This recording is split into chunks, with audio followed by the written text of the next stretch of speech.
All right. Welcome to another Boston Indicators video briefing. In this one, I'm going to walk through how the Census Bureau approaches asking questions about race and ethnicity. I'll give a little history, but move pretty quickly to talk about why this is timely, which is the fact that the Census Bureau has proposed a big overhaul to these questions. It's really the first overhaul since the late 1970s. The current approach we're using was developed by the Carter administration, and there's been a few tweaks since the late 70s, but for the most part, the structure we have today was developed then. So it's a big, change for the Census Bureau. They've said that they expect to release the final new revisions sometime in 2024. So before launching in, let me just say a note about how this data is used. Census data on race and ethnicity is used for population research like we do at Boston Indicators, but it's also used for things like enforcement of civil rights era anti-discrimination laws. It's used for medical research, the distribution of small business loans, and a whole lot more. So let's get into the history now by showing a really neat resource that the Pew Research Center has developed.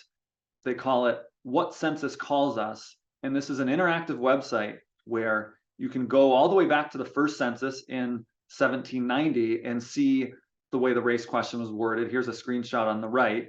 And you can see it reflects the country at the time with a real focus on the binary between free white people and enslaved Black or African Americans. If you hover across the right, you can see the addition of different racial and ethnic categories in the intervening years. Their resource goes up to 2010. Instead, I'm going to share a few slides to help us focus in on the current approach. So here is a screenshot of the 2020 census questionnaire. And you can see on the left, there was the Latino or Hispanic ethnicity question, which is separate from, on the right, the race question. So people have to answer both of these questions separately. A couple of challenges with this approach. One, on the most basic level, is that race itself is a constructed category that's not rooted in any biological or scientific fact. And it means that there are people who are very different from each other being kind of mushed into these crude top-line categories. Asian American might be the best example, and actually on the census, you may remember this yourself from filling it out, there's not actually a single Asian checkbox. There's a bunch of countries to select, and you can also write in a different Asian category if you choose. And then the Census Bureau on the back end adds these up and reports it out most commonly as a single Asian total. But these countries, reflect very different people of different cultures, people who speak different languages. And the same is true of American Indian or Alaska Native, of Black or African American, and of white. That's a very obvious downside. Another thing I'll note just quickly is that because the questions are asked separately, there are overlapping totals. And this is an infographic that we produced for a report several years ago.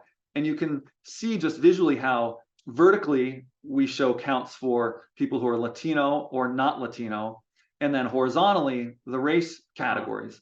And so researchers are left with a tough judgment call every time they present race and ethnicity totals to pick exactly which subcategories they're talking about. Are we talking about white non-Latino or anybody who selects white at all, including Latino? And that can be really confusing. Let me note a couple of recent tweaks to the race and ethnicity questions. Importantly, starting in 2000, people could start selecting more than just one race.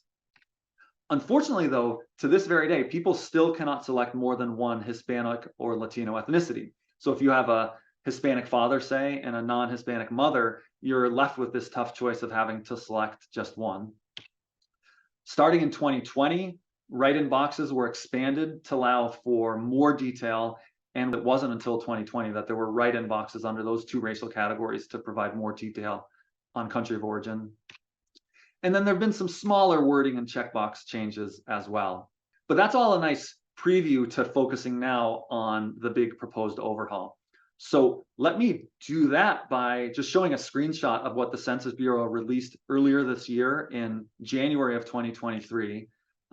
This is the proposed revision they released. There was a period of public comment through April of this year. That's now closed, and they're kind of going back and gonna potentially rework some of this and release the final new approach sometime next year.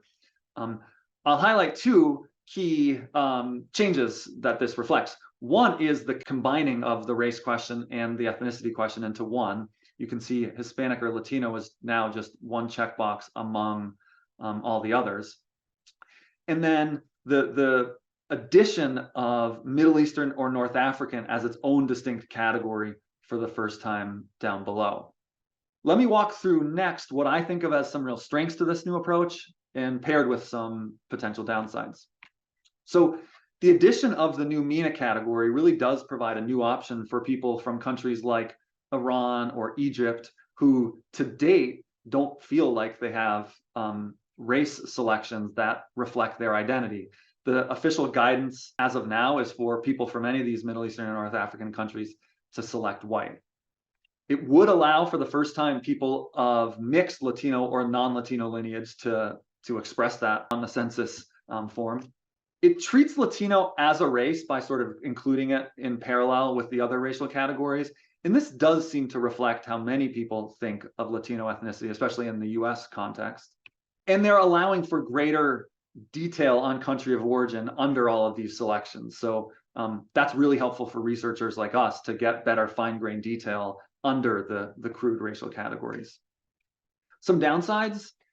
On Latino or Hispanic ethnicity, the more we look at it, the more it really does still feel cross-cutting in nature, as it's been defined by the Census Bureau, a mix of Spanish-speaking people with the Spanish-speaking language as the through line, but people who descend from Europe, but also from Africa. And merging it together in the list of all the other questions risks us losing some of that cross-cutting nature to this ethnicity. Similarly, if you really look at all the different options, this approach is merging three pretty different concepts. Race or color, I mean, black and white, right, are literally the only colors among the options. That's different from geography or origin. Asian American is an existing example of an option that is really geographic. It's about where in the world those countries are. Middle Eastern or North Africa, another good example of that if this proposal goes through. And then the third is language, right?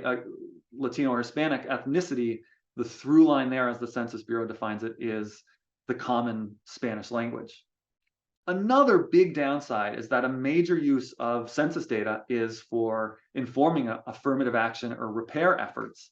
And yet the largest group that's been most directly discriminated against in the American context is Black Americans who descend from enslaved people, and they are not treated as a clearly identifiable category because they're subsumed in the broader Black or African American option.